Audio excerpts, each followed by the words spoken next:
Telugu rhymes వచ్చే మొత్తం అన్ని చెప్పు.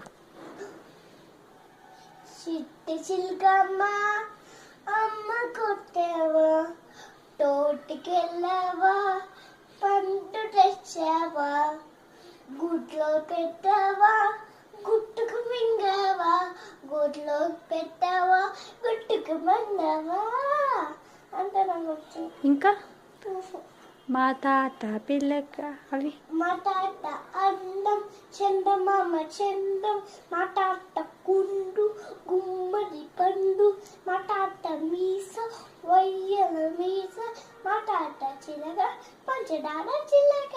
ఇది సీతాఫలం. సీతాఫలం జంతువులు గుజులు జంతువులు. ఇంకా అంతేనా తెలుగు రైమ్స్? ఇంకా ఏముంటాయి? గుర్తు రావట్లేదు రాజా.